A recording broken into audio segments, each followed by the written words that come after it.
Well, here we are. So, welcome to the live Poison Ivy identification presentation. I'm just checking it on my phone real quick to make sure we got good audio. And then it looks like we do. So I can see all your comments down below. I can't see who's in the chat at the moment. But leave me a comment. How are you guys today? Everything going well? You guys doing well out there? I'm excited to do this presentation. But yeah. And then I do have another quick thing to ask you. When you sign in and you're viewing this, what is a better view? And I'm going to put the presentation up. Is this view better? So view 1 or view 2? What do you prefer? Go back through, get to slide 1.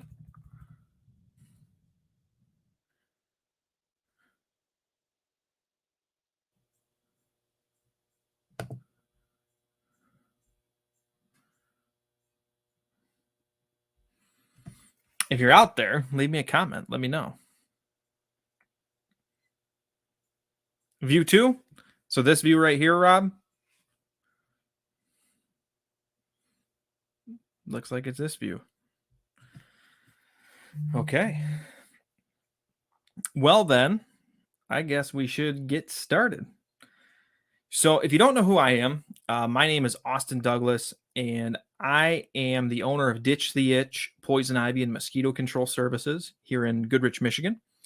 And I have been in the poison ivy remediation industry for about 10 years. I think this will be year 10, actually. So it's pretty exciting to be able to share this. You know, in 10 years of walking through and jungles and oceans of poison ivy, I've learned quite a few tricks on how to identify this plant. And for the most part, it's very difficult to actually identify this plant. And we'll get into why that is. It's because we're trained to see symmetry, and for the most part, this plant is asymmetrical. So let's dive right in. Okay. Oh, yeah. About me, my background. So I'm a commercial certified pesticide applicator here in Michigan. Again, 9 going on 10 years.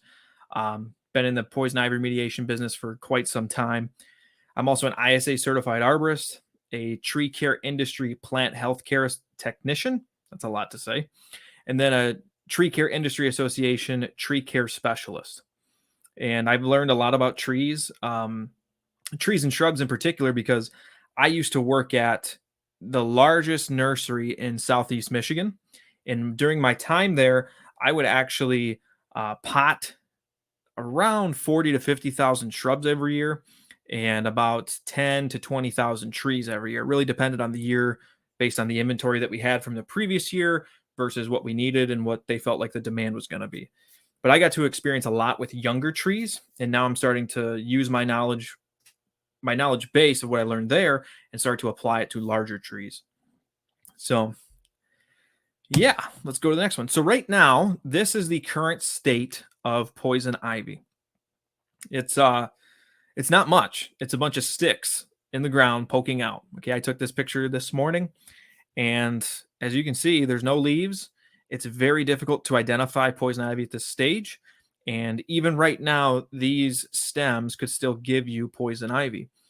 The entire plant has urushiol oil in it.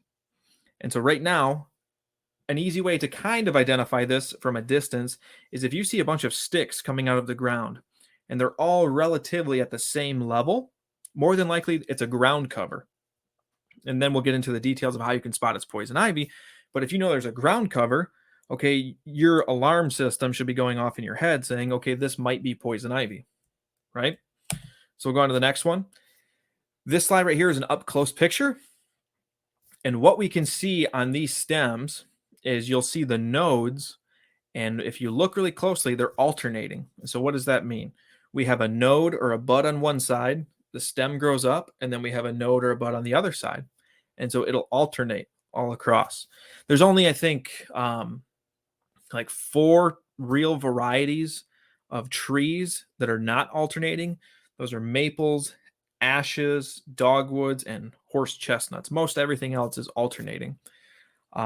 Take a look at the bark. The bark is kind of like a grayish brown color, and it's pretty distinguishable.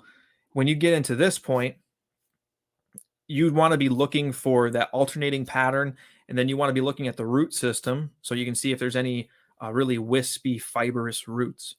When you see those, it's a pretty good chance it's poison ivy. And the root system can be like an orangish color, a grayish color. It really depends on soils, textures, things like that.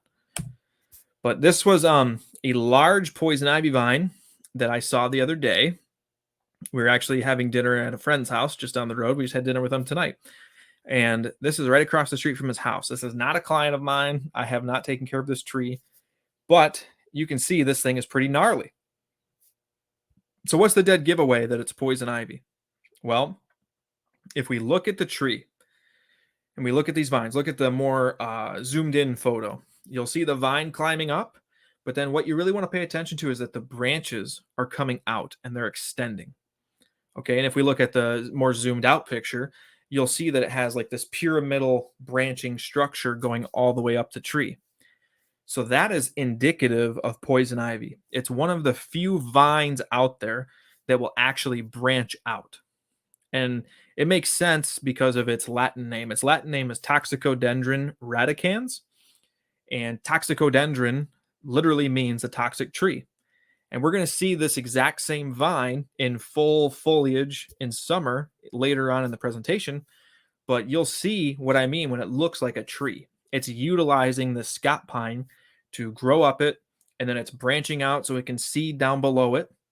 And this vine, these vines are probably producing a ton of seeds, and the birds probably love it, and it's super healthy.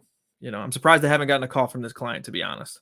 But that's a pretty gnarly tree, and how many vines and branches and all of that you see is poison ivy that's growing up at the vines that are growing up at. Yeah.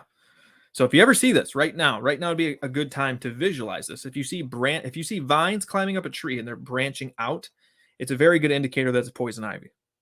Okay, at least here in Michigan, the Midwest, this is what it's going to look like in probably 3 to 4 weeks, maybe less. It really depends on the weather. So if any of you are from the South, you know, we're talking probably Kentucky down below us, Kentucky or further south than that, it's going to be further along. You might already be at this stage. You might be even past this stage. But here in Michigan, we're going to be at the stage in probably 3 to 4 weeks. And what happens? Okay, so we have the first leaf emergence. The first leaf emergence, they're going to come out. They're going to have these reddish, yellow, kind of green leaves that pop out. And that's just because they're so young that they haven't developed, they don't have enough chlorophyll to be green at this point. And so they're just coming out, they're starting to develop, they're changing their properties, and they get this reddish look. They're also very shiny because they have a protective waxy layer over them. A lot of people think that that's the oil, but it's actually just the wax that it's producing to protect itself from insects, diseases, things like that. And so this is what's going to look like. Again, if you look at this vine, the picture on the left shows a little bit better, the more zoomed out one. You're going to see we have that alternating pattern. So the vine grows up, it shoots out, grows up a little bit more, and it shoots out another node or branch. Another thing to take a look at would be the aerial roots. So if you look, let's see, the top node, the one that the leaf is just barely coming out. If you look up from that on the left, you'll see a bunch of aerial roots. Now, those aerial roots are what poison ivy uses to latch onto trees, buildings, fences. I mean, you name it. That's what it uses to latch onto things and grow up them. So that's pretty good. This is where we're going. And then we're going to get into more in-depth what it looks like in the summer. But this is the next stage here in Michigan, the Midwest, that we're going to be looking for. And if you guys have any questions, if you need me to slow down, explain things, by all means, put it in the comments down below, and I will look at it and we'll adjust it. So then this is the stage just beyond that, right? This is actually that same ground cover that we saw in the very beginning that was just sticks. And these leaves are finally coming out, okay? And if we look at these leaves, you're going to notice something rather quickly. They're all in different stages. You're going to see some down in the bottom left corner. that they're barely coming out of that stem. And then in the center of the picture, we're going to see some leaves that are more advanced. Okay. We also have some on the bottom right corner that they're kind of in between. But the big picture on how to identify poison ivy in this situation is to look at the irregularities. So normally we people, we humans, we like symmetry. We build a lot of stuff in perfect symmetry or close to perfect symmetry because that's what we like, that's what we find attractive. And a lot of plants out there in the plant kingdom, they have that perfect symmetry or really close to perfect symmetry. So poison ivy breaks the rule, and it breaks the rule in a couple ways. Normally, plants will have the same pattern on every single leaf. So that'll mean they'll have the same lobes or the same serrations. They'll be the same sizes, same locations. You could take a leaf, fold it over, and it would line right up. Well, poison ivy does not. And if you look at, let's see here, we have the center leaf that's just above these red leaves. I wish I had a laser pointer on this thing. It'd make it a lot easier to point this out. But we have the center leaf here, the larger green leaf. We have multiple large lobes on the two leaves that are aiming out like this. But then we also have a small notch on the leaf on the right, and it's actually right on a large lobe. But then if we look on the leaf on the left, we don't see that. And then let's take this a step further. Okay, I told you that they don't follow the same pattern. If we go back to the back left portion of the screen and we look at that lush green leaf, it has one large lobe on the back two leaves, and that's it. And so right there is that pattern that you need to know and that you need to drive into your mind, that you're looking for an irregularity. You're looking for a lack of a pattern and asymmetry. And that's going to be the premises of really this entire presentation, is demonstrating that and showing that to you. Because like I said, most plants you could fold right over and they will line right up as far as their notches go. Okay. Woo! Look at that one. This is a client of mine. Nasty looking poison ivy right there. But what I wanted to use this picture for was to show you the aerial roots. Like I said, what it uses to latch onto buildings and crawl up buildings. This vine right here is extremely hairy. It has a lot of aerial roots. It's climbing up that building. Honestly, this could have been prevented had somebody weed whacked a little bit closer to the building when this plant was this big. It would have stopped this entire thing. But yeah, that's really what I wanted to show you, was kind of what this can become and how to prevent it. Just a little bit of weed whacking, a little bit tighter. I see this all the time on utility poles. And so if we as lawn care landscapers, if we can weed whack a little bit closer to those poles, we can eliminate a lot of this issue. But you'll see this is a super prime example of extremely hairy rhizomes, hairy aerial roots. And then right here, we have poison ivy that's in 3 different stages. So we've already seen the picture on the very left. Now we have the picture in the center here.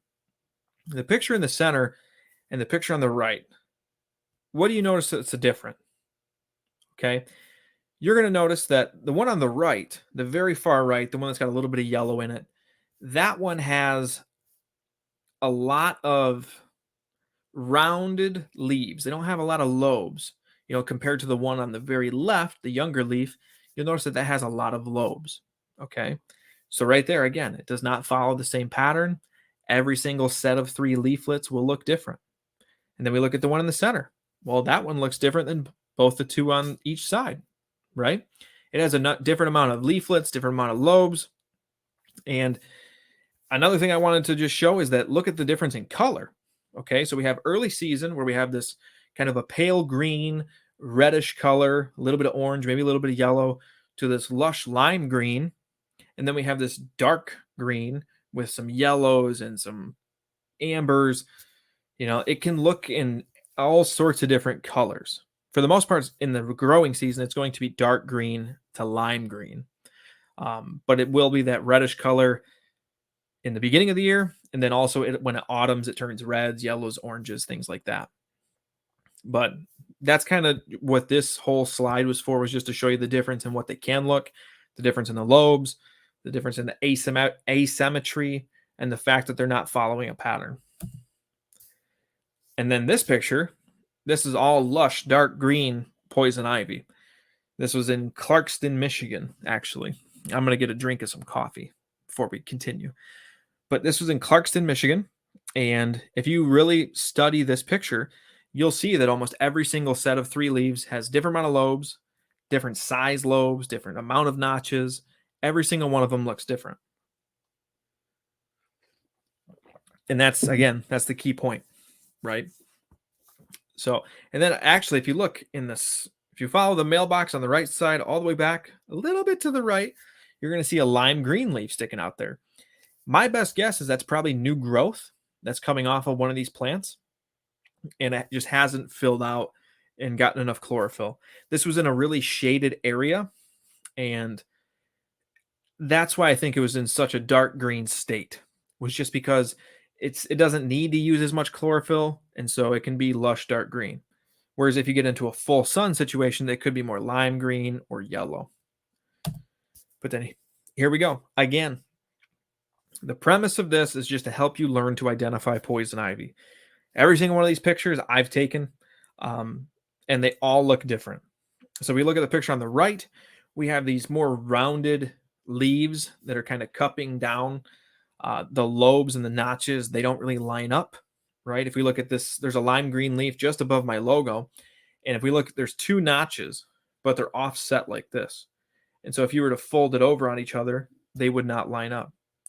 Same thing if we look at the picture on the left, we're going to see that that plant, very lime green, not very dark green at all. It has different size lobes, different size notches, different amount of notches. And that plant on the left compared to that cluster of plants on the right looks very different, right? The one on the right has very wide looking leaves, and the one on the left has a very narrow looking leaf. And that's common. Poison ivy can have narrow leaves. It can have fat, large, wide leaves.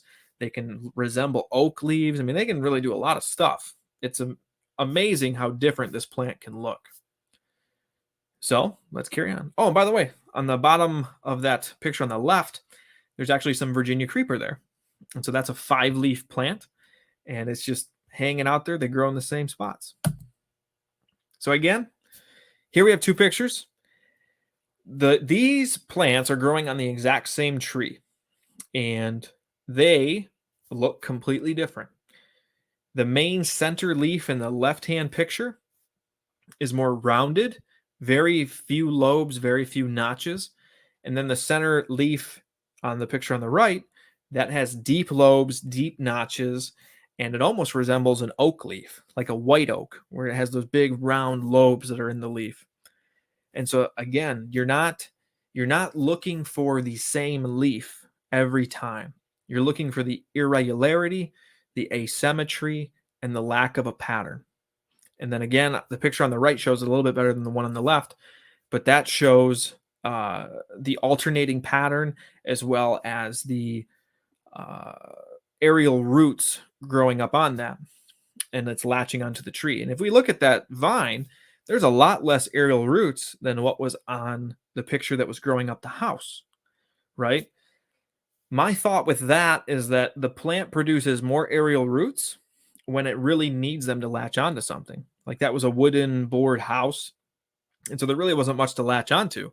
Whereas on the tree, it can at least find bark and crevices that it can grow up. And so I think that's a pretty good indicator. If it has a lot or it doesn't, that's why. But either way, it can have a ton of aerial roots or it can have very little. It all depends. Okay. Here we have some poison ivy seedlings. So even in this stage, these plants are still super toxic. Okay. A plant this size, and you can look on the, we're talking about the size of a piece of bark mulch or a size of a helicopter, a samara from a maple tree. Even at that size, that plant can still cause misery, pain. It can give you a major rash. It can hospitalize you, even at that size. It just depends on how allergic you are to urushiol oil. And that's why I really wanted to show you some seedlings, because if you can identify the seedlings, you're going to be much better if you're working out there in your property. And so if we look at the seedling on the right in front of that helicopter or right behind that helicopter, I should say. The notches, again, they don't line up. They only have one little notch on the back two leaves. And if we look at the picture in the center, we'll notice that has multiple notches or lobes on that leaf. And, again, even as a seedling, they look different. But they will always come out of the seed with two sets of three leaflets, right? The one on the left, that one is, you probably can't see the second set of three leaves. It's probably behind it, but it's there. The picture on the very right is typically how they're emerged, and they come out with two sets. Even at those two sets, they're still going to be alternating. They're going to have a leaf right here, then they're going to have a leaf right here. So it's pretty wild to see these little seedlings and think that they can cause a bunch of nasty rashes and whatnot. But they can, just as much as the plants that were growing up on that house. Here's some more seedlings. They're kind of hard because for the presentation, the pictures had to be a little bit distorted to fill up the screen. But I mean, they just line the ground like that. And this was underneath a large mature vine that had been seeding this area for quite some time. So it makes sense that there's going to be a lot of seeds in the ground. They're going to germinate, and it's going to be a carpet of nothing but poison ivy. This right here is a poison ivy vine that I had the pleasure of cutting and killing. This thing, no joke, was bigger than a softball around. It was gigantic. I actually counted the rings on this, and I lost count at in between like 40 and 50. So it was a very, very old vine. This was over in Byron Center, Michigan. And what you're seeing there, that black oil, that is all the urushiol oil that can cause contact dermatitis. And it's not good stuff. Okay, all of that is super toxic. Anybody with a very large allergic reaction to poison ivy, if they touch that, they'd be in trouble, just flat out. But on this one, I also want to show you, you see the aerial roots on the left side of that vine, the little wispy hairs. That's an indicator that it's poison ivy. Another thing is if you look down in the depth of this picture at the very bottom of the screen, you'll see the sawdust from me cutting the vine. But then you'll also see little black blotches all along that. That's because poison ivy uses urushiol to seal itself. So if there's damage from a bird or an animal of any kind, and they get damaged, they release this oil, and it's a sealant. And so it sealed itself before from damage from something, whatever. And that's an indicator when you're walking up to a vine, say we look at that vine, earlier in the presentation that was all bare, but there was branches. If you walked up to it, more than likely you would see some damage somewhere, and you're going to see black. And that's an indicator that it's urushiol oil that sealed itself, and that's poison ivy. Same thing with the ground cover. If you examine ground cover enough, you'll see black oil coming out from some beetle or bug or grub that's damaged it, and it's trying to heal itself. Here's that same vine on the right. That thing was brutal. A Sawzall for comparison, and then a little spray bottle for some comparison. That thing was gnarly. It probably killed that tree, to be honest. But then, how did that vine get to be that big? Well, it started like the vine on the left side. And that's a very, very small, thin, wispy vine. You wouldn't think much of it. And we look at it, we see the alternating pattern. This is up against a spruce tree on the left. And we see those aerial roots, those nodes. And so we know, right? Something that small can become that big and cause a whole lot of misery. Now, the vine on the left, that is not mature enough to produce seeds. So it's not going to produce seeds. You could let it go for a few years before it starts to, probably 3 or 4 more years, but then it will mature enough to produce seeds. The vine on the right was producing thousands of seeds, right? And if we look, the bark, it's almost like an elephant's skin. There's not a lot of hairs like we saw in that house growing. It's relatively smooth. And so it's really interesting that they can have a lot of aerial roots to grow up something, and then they mature to a very, very mature age, and they really don't need any of them. So it's flexible in what it can do. Okay. So the vine structure, we already kind of discussed that. the vine grows up, and then as it matures, it branches out and it creates a pyramidal shape. It will be the only vine that I know of in the Midwest that actually branches out and creates almost like tree branches. Same thing with aerial roots, different sizes. Poison ivy's aerial roots, in my opinion, are the texture, the feeling, and the look very similar to horsehair. And I've been around horses. I don't know if you have, but if you haven't, go see one. Go look at that. You're going to touch it and feel it. They're pretty coarse. They're a lot coarser than human hair. Whereas Virginia creeper, which is a look-alike, kind of grows in the same areas. It's a ground cover. It's a vine. Those will actually be thicker, like multiple millimeters thick. And that's one way to tell it. Also, poison ivy is a parasitic plant. So if it's climbing up a tree or a shrub, what it's trying to do is take over that tree and shrub and kill it. Okay. So again, I told you we were going to see this thing, lush green. Well, the center is what it looks like as of this morning. The two pictures on the opposite sides, on the left and on the right, that's what it looks like in the middle of August. It looks like a tree. It really does. That's why I kind of cut it off on the picture on the right here. I cut off that pine tree because if you were looking at this, you would think that that was a full-blown tree. And it's all poison ivy, 100% of it. And that's the structure that we're looking for. Okay, as a mature vine, when you're walking through the woods or you're scouting your properties, you want to look for that pattern. Now, when they're younger, you're not going to see that pattern. Okay, it's going to be, like I said, that spruce picture we saw, a very thin vine that's just growing up, or maybe early in the presentation when we saw the maple tree that had that small vine with the reddish leaves just emerging. That's where you're going to see, just barely branching out, not extending out like a tree, but it's going to eventually do this. Here's a quick comparison on poison ivy and Virginia creeper. Virginia creeper, in my opinion, it creates a sweater. It hugs a tree as it grows up it. This is one of those things that, a lot of people ask me about Virginia creeper and poison ivy. A lot of people get confused on them. From a distance, this is how you tell. Poison ivy on the left will branch out like a tree as it matures, whereas Virginia creeper on the right will hug a tree, create a sweater, and just grow up it. Eventually, the Virginia creeper will grow out on the branches and it'll start to dangle, but it's not going to create thick tree-like branches. It's just going to vine out and do its thing and wrap around a tree. So poison ivy flowers, they're pretty cool, to be honest. The bees love them. I've been underneath the poison ivy vine when it was all in flower, and the bees were just on it, and you could just hear this humming sound like it's pretty wicked. They typically bloom in mid-June here in the Midwest. They can be like a creamy color to a yellow color. And they're tucked underneath the leaves. So if this is a poison ivy, well, this is a better example. If this is a poison ivy leaf, the seeds would be dangling, or the flowers would be dangling back here. Okay. As far as the seed producers, only female vines produce seeds. Male vines do not. They pollinate the females.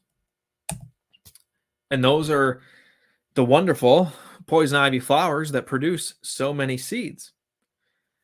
And so we have these creamy yellowish flowers that are just hanging out underneath the leaves. And then on the right side, we have like an earlier stage before it turned into those flowers. These are just the buds that are just barely coming out. And they're just hanging out, tucked in underneath those leaves. I think the leaves protect them for the most part from, rain or sun affecting their pollen. That's what I really think they're doing. And then we see another vine in the background, not too many aerial roots, but it is latching on in between that bark. That's very common. Again, we see that this is branching out away from the tree, so it's mature enough to do that. Also in these pictures, we see various leaves with different patterns. So there's a leaf on the right, kind of at the very bottom, that's relatively round. You don't see too many lobes or notches. And then on the left side, we see multiple lobes, multiple notches, different size notches. And so again, I'm going to drive that home. You're looking for an irregularity in the lobes, lobe sizes, There's no pattern amongst other leaves, things like that. All right. Most common lookalikes. The most common lookalikes that I hear of in my service business would be box elder, Virginia creeper, and Boston ivy. And probably number one is going to be box elder, especially when they're young little seedlings. And they do look pretty similar, I'm not going to lie. But because box elder is a maple, those leaves will come off the stem at the same point, right? They're not going to be alternating. They're going to be symmetrical. They're going to, what is that? I'm blanking on a word right now. But they're going to come off the leaf at the same point. Compound, is that it? I think it's compound. But Virginia creeper, it can look like poison ivy when it's younger. It will have 3 leaves, and then as it matures, it'll acquire 4 and 5 little leaflets per leaf. And then Boston ivy is kind of a weird one. It'll have 3 leaflets, and then it will eventually turn into 1, which is really wild that it does that. And I think that depends on age too. Some additional lookalikes that we're not going to cover are bishop's weed, maple seedlings, and then grape, which I've had people confuse poison ivy with grape before. But before we continue with the presentation, so this is poison ivy versus box elder. Thanks, Rob. I like passionate people. It was funny today. I was driving and I was stuck in it was a construction site, and this guy, like the flaggers that are turning the stop sign is slow.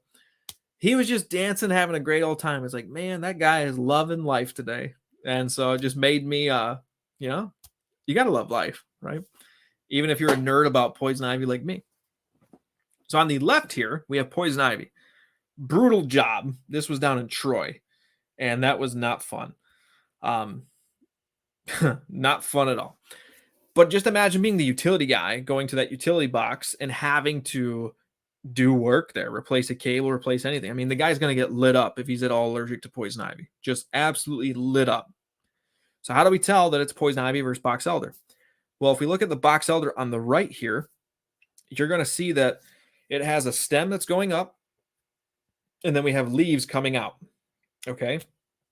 So those leaves, they're symmetrical. They're coming off the stem at the same point. They're not alternating like this.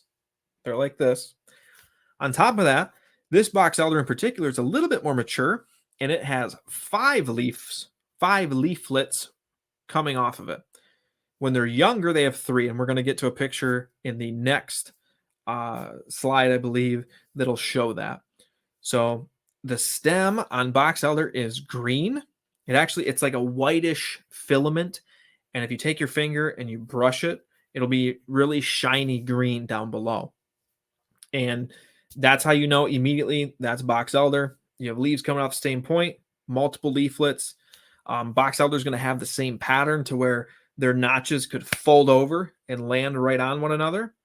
And it breaks the rules, right? Poison ivy breaks the rules in nature in general, but comparing the two, box elder follows the rules and poison ivy does not. Okay. So this is a better demonstration, I would say, to show box elder versus poison ivy. Box elder here in this instance is on the left, and we can see that those leaves are relatively the same pattern. It's kind of disfigured, and so we can see that it's still growing, but for the most part, if we study those leaves on the left, those notches are pretty much symmetrical and they'll fold right over. And again, we have this same example we had earlier about the poison ivy here. Those notches and lobes are different sizes, different shapes, different locations, different quantities. We have an alternating pattern on the right, and we have a symmetrical pattern on the left. Poison ivy versus Virginia creeper. So poison ivy has 3 leaflets per leaf.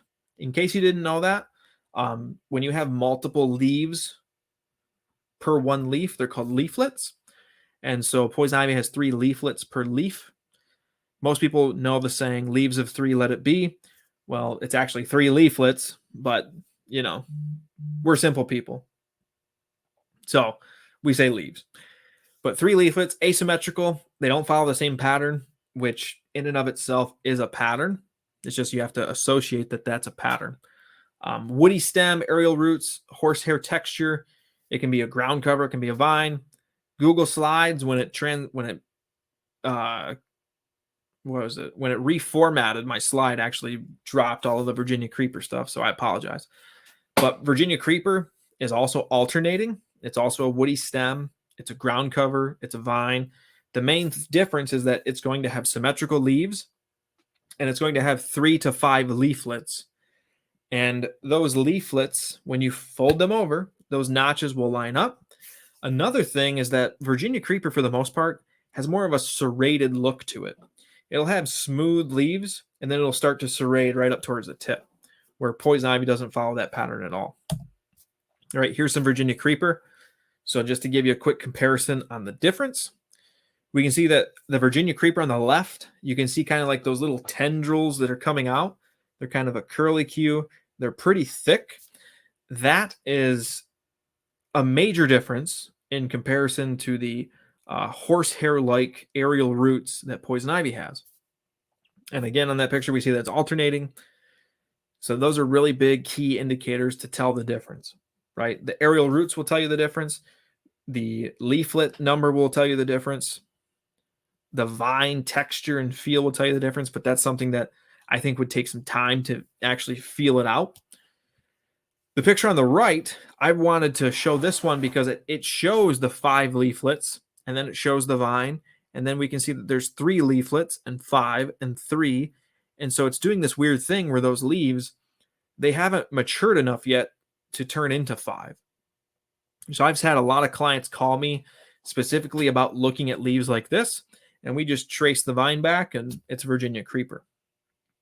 But if you look at that big leaf on the right side of the screen, you're going to see what I'm talking about, how it's smooth coming out of the leaf, right, from its stem. It's smooth coming out, and then it starts to serrate going up to the tip. And those serrations, if you took that leaf and folded it over, they're typically going to line right up. So that's a huge indicator. It's symmetrical, 5 leaflets, not 3. Boom. Here's another one. So this is Boston Ivy. And I told you, Boston Ivy is kind of weird. It has like this 1 leaf thing, and then it can go to 3 leaflets, and then it goes back to 1. It's a strange plant. It's beautiful if you've ever seen it growing on super beautiful estates on brick walls and things like that. In the fall, it's just amazing to see. But it's really strange, to be honest, how it reverts to 3 and goes to 1. Blows my mind. But if you look at the vine on the left side, you're going to notice that it has like this, almost like a grape look. It shoots out this little stem, and then it has these little tendrils that come off of it, right? Nothing like what Poison Ivy looks like as far as its aerial roots. It's more like grapes. And those little black dots are actually suction cups. So that thing will reach out and grip on, and that's how it holds itself onto buildings and comes right up. But again, here's all, this is nothing but Boston Ivy leaves. If we look at them, they have more symmetrical notches that would fold over. They follow the same pattern.